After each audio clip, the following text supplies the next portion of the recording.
Hello friends, आज हम बात करने वाले एक नए टॉपिक के बारे में। आज का टॉपिक हमारा है partnership, fundamental of partnership. Partnership क्या है? जहाँ पे दो या दो से ज़्यादा लोग एक साथ मिलकर किसी लीगल एंटिटी में प्रॉफिट मोटिव के लिए काम करते हैं, इसे पार्टनरशिप कहा जाता है।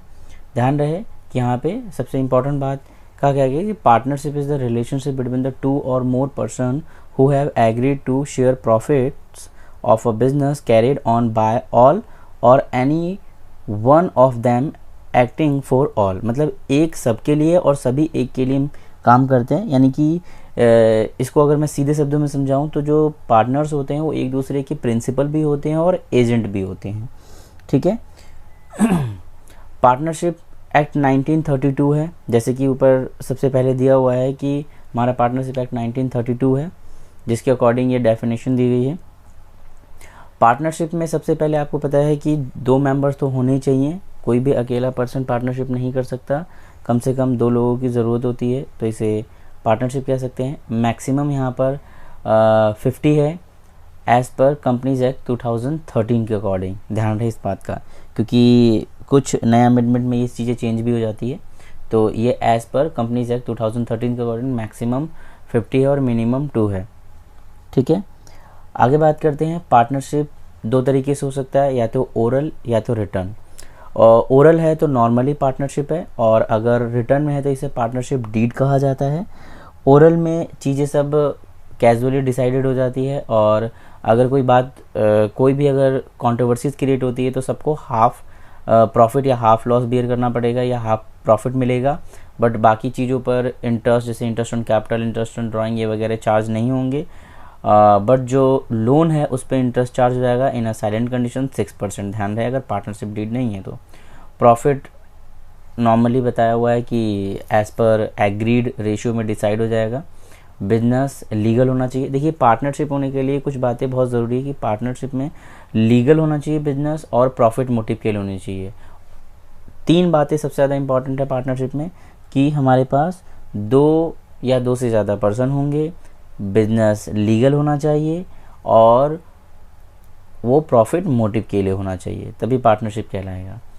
पार्टनरशिप में जैसे कुछ फीचर्स हैं उसको हम बाद में देखते हैं, पहले हम देखते हैं पार्टनरशिप डीड।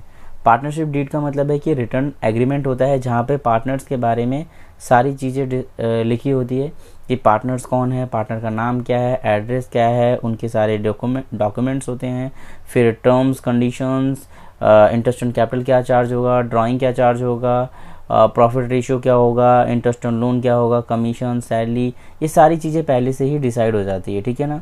और गुडविल वैल्यूएशन क्या होगा, मतलब एवरीथिंग, सब कुछ पहले से ही रिटर्न होता है, तो इसे पार्टनरशिप डीड कहा जाता है। और ओरल में तो कैजुअली नॉर्मली होता है, इसमें कुछ ज़्यादा कुछ मेंशन है नहीं। देखिए, बेनिफिट्स है पार्टनरशिप डीड के, कुछ बेनिफिट्स भी होते हैं, जैसे help to avoid the dispute in future, मतलब फ्यूचर की कुछ मतभेद होने वाले हैं तो उसको रोकने में काम करता है। ये कोर्ट में एविडेंस के तौर पे काम करता है। मिसअंडरस्टैंडिंग, कुछ अगर आपस में कुछ मतभेद होते हैं तो इसके लिए भी ये हेल्प करता है कि नहीं नहीं हमने ये कहा था। ओरल में हो जाता है ना कि मैंने ये कहा था या आपने वो कहा था, बट कुछ बातें एक दूसरे को लेकर कि आपने पहले ये कहा था अब ये कह रहे हैं, तो रिटर्न में अगर होता है तो ज़्यादा बेटर होता है कि एक दूसरे से ये प्रूफ दिखा सकते हैं एक दूसरे को कि ये क्या है। देखिए, अगर rules applicable in the absence of partnership deed, अगर पार्टनरशिप डीड नहीं है तो क्या होगा, इंटरेस्ट ऑन कैपिटल चार्ज नहीं होगा, प्रॉफिट सबसे पहले ऊपर लिखा हुआ है, प्रॉफिट इक्वल होगा, इंटरेस्ट ऑन कैपिटल चार्ज नहीं होगा, इंटरेस्ट ऑन ड्राइंग चार्ज नहीं होगा, है ना, कैलकुलेट नहीं किया जाएगा, सैलरी कमीशन अलाउड नहीं किया जाएगा, इंटरेस्ट ऑन पार्टनर्स लोन ये 6% पर एनम होगा। ध्यान रहे, ये बहुत इंपॉर्टेंट है, ये काफ़ी पूछा गया है, 1 मार्क में आ जाता है ये, कि in the absence of partnership deed interest on partners loans क्या होगा, पार्टनर्स के द्वारा जो लोन दिया गया है उस पर क्या होगा, तो उस पर 6% का इंटरेस्ट चार्ज होगा। कोई चीज़ मिले ना मिले बस उससे ये ज़रूर दिया जाएगा। ध्यान रहे, ये कुछ याद रखने वाली चीज़ें हैं पार्टनरशिप एक्ट में। इसके बाद समझते हैं कि पार्टनर्स कौन बन सकते हैं, who will become a partner. ध्यान रहे, पार्टनर्स बनने के लिए कई क्राइटेरिया हैं। अगर मैं ये देखूं कि पार्टनर्स कौन बन सकता है तो इसकी बहुत लंबी चौड़ी लिस्ट है, बट अगर क्यों ना हम अगर ये जान जाए कि who will become a who will not become a partner, मतलब कौन पार्टनर नहीं बन सकता है। तो ये बहुत आसान हो जाएगा फिर कि कौन पार्टनर बन सकता है, क्योंकि इसकी कम लिस्ट है हमारे पास कि कौन पार्टनर नहीं बन सकता है। तो सबसे पहले ध्यान रहे कि अनसाउंड माइंड पर्सन, यानी कि जिसकी दिमागी हालत ठीक नहीं है वो पार्टनर नहीं बन सकता। जो अपने सोच सही से नहीं सोच सकता अपने मोरल डिसीजंस के बारे में, ठीक है ना। इडियट पर्सन, जो पागल है, जन्मजात पागल है, वो नहीं पार्टनरशिप कर सकता। क्रिमिनल पर्सन पार्टनरशिप नहीं कर सकता, ध्यान रहे क्रिमिनल पर्सन। फिर उसके बाद माइनर पर्सन पार्टनरशिप नहीं कर सकता। माइनर कौन होते हैं? माइनर पर्सन वो पर्सन होते हैं जो बिलो टू 18 ईयर, 18 साल से कम उम्र के हैं, वो पार्टनरशिप नहीं कर सकते। बट ध्यान रहे इसके बारे में एक नोट है कि माइनर पर्सन जो है वो पार्टनर बन सकता है ओनली फॉर प्रॉफिट मोटिव, सिर्फ प्रॉफिट मोटिव के लिए वो बन सकता है। अगर वो लॉस खुद अपनी मर्जी से बियर कर रहा है तो कोई दिक्कत नहीं है, बट अगर लॉस वो बियर नहीं करना चाहता तो कोई उस पर प्रेशर नहीं कर सकता, ध्यान रहे इस बात का। तो माइनर पर्सन जो है उसे पार्टनरशिप मत करो, बट अगर वो करता है तो ओनली फॉर प्रॉफिट मोटिव के लिए कर सकता है। अगला है एलियन एनिमी, देश का दुश्मन। जो हमारे देश का दुश्मन देश का अगर कोई पर्सन है तो उसके साथ हम पार्टनरशिप नहीं कर सकते। फिर उसके बाद है ड्रंकन पर्सन। ड्रंकन पर्सन जो अल्कोहलिक पर्सनस होते हैं वो नहीं कर सकते। बट ध्यान रहे कि यहाँ पे ये नहीं कि जो अल्कोहल लेता है वो कोई भी पार्टनरशिप नहीं कर सकता। ड्रंकन पर्सन से वो का मतलब ये है कि ऐसा पर्सन जो पीने के बाद अपना मोरल डिसीजन नहीं ले सकता, मतलब वो ये नहीं सोच सकता कि क्या सच है, सही है, क्या गलत है। वो मतलब अपने होश में नहीं है, वो अपने मोरल डिसीजन नहीं ले पाता है। तो ऐसे पर्सन्स भी पार्टनरशिप नहीं कर सकते। फिर एक आता है इंसॉल्वेंट पर्सन। इंसॉल्वेंट मतलब जो बैंकक्रप्ट है या इनकैपेबल टू पेमेंट है, वो अपनी लायबिलिटी को पेमेंट नहीं करने के लायक है, या वो पहले से बैंकक्रप्ट हो चुका है, तो वो भी पार्टनरशिप नहीं कर सकता। ध्यान रहे ये कंपनीज इंडियन पार्टनरशिप एक्ट 1932 ये कहता है कि ऐसा आप नहीं कर सकते, ठीक है ना। तो ये कुछ लिस्ट है कि जो पार्टनरशिप नहीं कर सकते।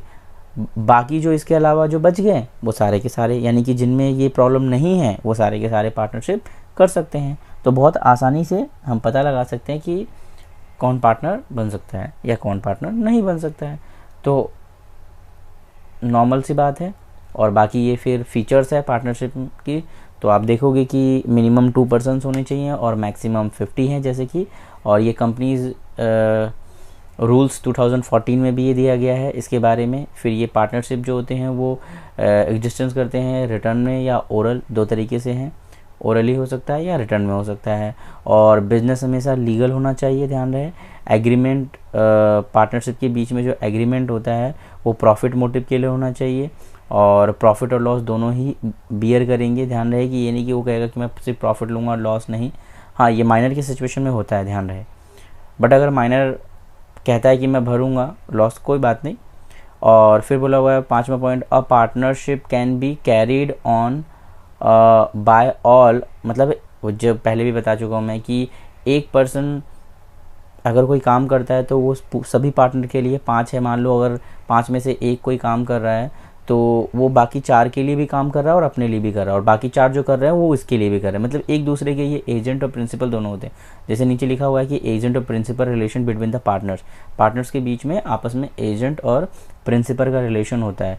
कोई पार्टनर अगर मीटिंग के लिए सपोज दैट कि वो आउट ऑफ स्टेट गया है और वहाँ पर कोई सडनली कोई डिसीजन लेना है तो वो डिसीजन ले सकता है एज अ प्रिंसिपल भी, और एज अ एजेंट भी अपने आप को रिप्रेजेंट कर सकता है कि मैं इस फॉर्म का एक एजेंट के तौर पे रिप्रेजेंट कर रहा हूँ या प्रिंसिपल के तौर पर।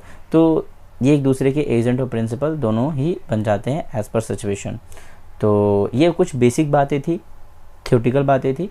प्रैक्टिकल के लिए हम अगली क्लास में आगे बात करेंगे फ्रेंड्स। तो कोई भी अगर क्वेरी हो, कोई भी डाउट्स हो तो आप पूछ सकते हैं फिर। तो थैंक यू फ्रेंड्स।